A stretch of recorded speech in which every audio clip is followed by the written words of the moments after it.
ಹುಬ್ಳಿದಲ್ಲಿ ವಾಸ ಮಾಡಿರುವ ಅಬ್ದುಲ್ ಗನಿ ಅಂತ ಹೇಳ್ಬಿಟ್ಟು 17/11/2025 ತಮಗೆಲ್ಲ ಗೊತ್ತಿದ್ದಂಗೆ ಸೌದಿ ಅರೇಬಿಯಾದಲ್ಲಿ ಬಸ್ಸಲ್ಲಿ ಇನ್ಸಿಡೆಂಟ್ ಆಗಿ ನಿಧನ ಹೊಂದಿರೋದು ತಮಗೆಲ್ಲ ಗೊತ್ತಿರೋದು ವಿಚಾರ. ಅವ್ರು 30 ವರ್ಷದಿಂದ ಸೌದಿ ಅರೇಬಿಯಾ ಡ್ರೈವರ್ ಆಗಿ ಕೆಲಸ ಮಾಡ್ತಾ ಇದ್ರು.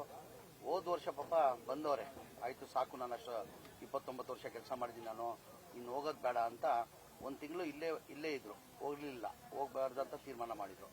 ಕೊನೆಗೆ ಅವ್ರಿಗೆ 3 ಜನ ಹೆಣ್ಮಕ್ಳು, ಒಂದು ಗಂಡು ಮಗು. ಅವ್ರಿಗೆ 2 ಹೆಣ್ಮಕ್ಳನ್ನ ಮದುವೆ ಮಾಡಿದ್ರು. ಇದ್ದಂಗಿದ್ದಾಗ ಅವರು ಇಲ್ಲ, ನಾನು ಇನ್ನೊಂದು ವರ್ಷ ಹೋಗಿ ಬರ್ತೀನಿ, ಇನ್ನೊಂದು ಮಗಳು ಮದುವೆ ಮಾಡಿಬಿಟ್ಟು ಆ ಜವಾಬ್ದಾರಿ ನಾನು ನಿಭಾಯಿಸ್ಬಿಡ್ತೀನಿ, ನಾನು ಇನ್ನೊಂದು ವರ್ಷಕ್ಕೋಸ್ಕರ ಹೋಗ್ತೀನಿ ಅಂತ ಪಾಪ ಅವ್ರು ಸೌದಿ ಅರೇಬಿಯಾಗೆ ಹೋಗಿದ್ರು. ಹಾಗೆ ಅವರೆಲ್ಲ 1 ವರ್ಷ ಎಲ್ಲ ಕಂಪ್ಲೀಟ್ ಆಗಿ ಅವ್ರು ರಜಾ ಹಾಕಿ ವಾಪಸ್ ಬರಬೇಕಾಗಿತ್ತು. ಅವ್ರು ಯಾರೋ ಸ್ನೇಹಿತರು ಹೈದರಾಬಾದಿಂದ 46 ಜನ ಎಲ್ಲ ನಿಧನ ಹೊಂದಿದ್ರಲ್ಲ, ಬಸ್ಸಲ್ಲಿ ಹೋಗ್ತಾ ಬೆಂಕಿ ಹಚ್ಚಿ ನಿಧನ ಹೊಂದಿದಲ್ಲಿ ಇವ್ರಿಗೆ ಯಾರೋ ಫೋನ್ ಮಾಡಿದ್ದಾರೆ.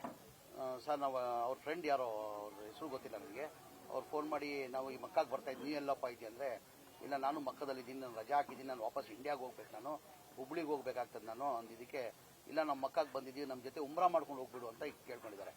ಆಯಿತು, ನೀವು ಎಷ್ಟು ಹೇಳ್ತಾ ಇದ್ದೀರ ಅಂತ ಹೇಳ್ಬಿಟ್ಟು ಅವ್ರ ಜೊತೆ ಬಂದು ಉಮ್ರಾ ಮಾಡ್ಕೊಂಡು, ಉಮ್ರಾ ಆದಾದ್ಮೇಲೆ ಮದೀನಾಗೆ ಹೋಗಬೇಕು. ಆ ಮದೀನಾಗೆ ಹೋಗಿದ್ರೆ ಆನ್ ದ ವೇ ಅಲ್ಲಿ ಇನ್ಸಿಡೆಂಟ್ ಆಗಿಬಿಟ್ಟು ಪಾಪ ನಿಧನ ಹೊಂದಿರೋದು ತಮಗೆಲ್ಲ ಗೊತ್ತಿರೋದು ವಿಚಾರ. ಆ ಹೆಣ್ಮಗುಗೋಸ್ಕರ ಮದುವೆ ಮಾಡಬೇಕಂತ ಒಂದು ಆಸೆ ಇಟ್ಕೊಂಡು ಅಲ್ಲಿ ಹೋಗಿ ನಿಧನ ಹೊಂದಿದ್ದಾರೆ. ಆ ಕುಟುಂಬಕ್ಕೆ ನನ್ನ ಕಡೆಯಿಂದ ಒಂದು 10 ಲಕ್ಷ ರೂಪಾಯಿ ಚೆಕ್ಕನ್ನು ಕೊಟ್ಟಿದ್ದೀನಿ, 10 ಲಕ್ಷ ರೂಪಾಯಿ ಕೊಟ್ಟಿದ್ದೀನಿ ಅವ್ನ ಕಡೆಯಿಂದ ಫ್ಯಾಮಿಲಿ. ಆ ಹೆಣ್ಮಗು ಮದುವೆ ಆಗಲಿ ಅಂತ 10 ಲಕ್ಷ ರೂಪಾಯಿ ಕೊಡ್ತೀನಿ. ಮೌಲಾ ಅಲಿ ಅಂತ ಒಬ್ಬನೇ ಮಗ, ಅವ್ರಿಗೆ ಒಬ್ಬನೇ ಮಗ, ಪಾಪ ಅವನೆಲ್ಲೋ ITI ಮಾಡಿ ಎಲೆಕ್ಟ್ರಿಕಲ್ಲಿ ಯಾವುದೋ ಪ್ರೈವೇಟ್ ಕಂಪನಿಯಲ್ಲಿ 10,000 ರೂಪಾಯಿ ಕೆಲಸ ಮಾಡ್ತಾ ಇದ್ದಾರೆ. ಪಾಪ ITI ಓದೋನು ಅವನು. ಈಗ ನಮ್ಮ ಇದಲ್ಲೇ ಹ್ಯಾಬಿಟೇಟ್ ಸೆಂಟ್ರಲ್ಲಿ ಅವ್ರಿಗೆ ಒಂದು ಕಾಂಟ್ರಾಕ್ಟ್ ಬೇಸಿಕಲ್ಲಿ 40,000 ರೂಪಾಯಿ ಸಂಬಳಕ್ಕೆ ಆರ್ಡರ್ ಕಾಪಿನೂ ಕೊಟ್ಟು 1ನೇ ತಾರೀಕಿಂದ ಅವ್ನು ಕೆಲಸಕ್ಕೆ ಹೋಗ್ತಾನೆ. ಅವನು ಏನಂದ್ರೆ ಒಬ್ಬನೇ ಮಗ, ಅವನೇ ಪಾಪ ಮನೆ ನೋಡ್ಕೊಂಡು ಬೇಕಾದ್ರೆ ಅವನು. ಈಗ ಅವನಿಗೂ 40,000 ರೂಪಾಯಿದು ಒಂದು ಹ್ಯಾಬಿಟೇಟ್ ಸೆಂಟರ್ನಲ್ಲಿ ಕೆಲಸ ಕೊಟ್ಟಿದೆ.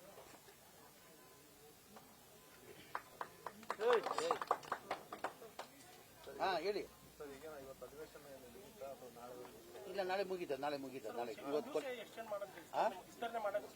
ಯಾವುದು ಮಾಡ್ಬೇಕಂತ ಇದ್ರು, ಏನೋ ಆಗ್ಲಿಲ್ಲ ಅಂತ ಇಲ್ಲ, ಮಾಡ್ತಾ ಇಲ್ಲ. ಈಗ ಶುಕ್ರವಾರ ಕ್ಲೋಸ್ ಆಗ್ತದೆ, ಅದ್ರ ಜೊತೆಯಲ್ಲಿ ಈಗ ನಮ್ಮ ಹಜ್ ಕಮಿಟಿ ವತಿಯಿಂದ ಏನಂದ್ರೆ ಸೌದಿ ಅರೇಬಿಯಾದಿಂದ ಆಗಿರೋದು, ಸರ್ಕಾರ ವತಿಯಿಂದ ಹಜ್ ಕಮಿಟಿಯಿಂದನೂ 5 ಲಕ್ಷ ರೂಪಾಯಿ ಕೊಡ್ಬೇಕಂತ ಪ್ರಯತ್ನ ಮಾಡಿ 5 ಲಕ್ಷ ರೂಪಾಯಿ ಒಂದು 15 ದಿನ 5 ಲಕ್ಷ ರೂಪಾಯಿ ಸರ್ಕಾರ ವತಿಯಿಂದನೂ ಇವ್ರು ಕೊಡ್ತೀನಿ ಕುಟುಂಬಕ್ಕೆ. 5 ಲಕ್ಷ ನಮ್ಮ ಹಜ್